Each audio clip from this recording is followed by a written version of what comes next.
नमस्कार, बहुत स्वागत आप सभी का जी इंडिया न्यूज पर। मैं हूं आपके साथ सपना ठाकुर। रुक करेंगे हम खबर की ओर। भारत ने अपने हरित समुद्री अभियान में एक बड़ा कदम उठाया है, क्योंकि पत्तन, पोत, परिवहन और जलमार्ग मंत्री सर्बानंद सोनोवाल ने आज नमो घाट पर देश के पहले पूरी तरह से स्वदेशी हाइड्रोजन ईंधन चालित यात्री जलयान वाणिज्यिक संचालन को हरी झंडी दिखाकर रवाना किया।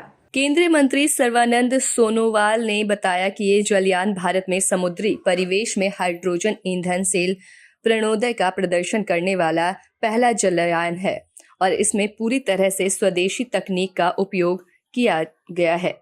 केंद्रीय मंत्री सर्बानंद सोनोवाल ने कहा कि पीएम मोदी के गतिशील और दूरदर्शी नेतृत्व में भारत स्वच्छ, टिकाऊ और आत्मनिर्भर परिवहन प्रणालियों की ओर एक प्रवर्तनकारी बदलाव देख रहा है। हमारे पहले स्वदेशी हाइड्रोजन ईंधन चालित जलयान का शुभारंभ प्रधानमंत्री जी के इस दृष्टिकोण का एक उत्कृष्ट उदाहरण है।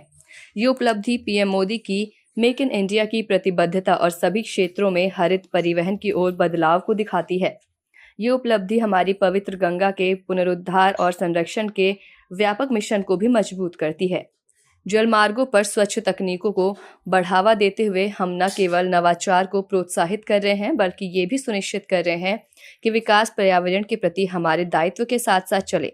आज की उपलब्धि हमारे राष्ट्र के लिए एक हरित और समृद्ध समुद्री भविष्य के निर्माण के प्रति प्रधानमंत्री के अटूट संकल्प को दर्शाती है।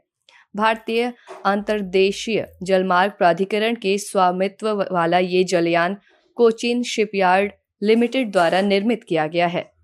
परीक्षण संचालन पूर्ण होने के बाद जलयान सेवा में प्रवेश करेगा। ये पहल 2070 तक नेट जीरो उत्सर्जन के लक्ष्य को प्राप्त करने की सरकार की प्रतिबद्धता के अनुरूप है और भारत के अंतर्देशीय जलमार्गों में स्वच्छ, टिकाऊ ईंधन को बढ़ावा देने के लिए पत्तन, पोत, परिवहन और जलमार्ग मंत्रालय के प्रयासों का समर्थन करती है। हाइड्रोजन ईंधन चालित जलयान की वाणिज्यिक सेवा की शुरुआत स्वच्छ और अधिक टिकाऊ समुद्री पारिस्थितिकी तंत्र के निर्माण की दिशा में भारत के प्रयासों में एक महत्वपूर्ण उपलब्धि है। पीएम मोदी और केंद्रीय मंत्री सोनोवाल के नेतृत्व में IWAI मैरीटाइम इंडिया विजन 2030 और मैरीटाइम अमृतकाल विजन 2047 के अंतर्गत उन्नत हरित प्रौद्योगिकी और वैकल्पिक ईंधनों को अपनाने को बढ़ावा दे रहा है। ऐसे तमाम खास खबरों के लिए देखते रहे जी इंडिया न्यूज। नमस्कार।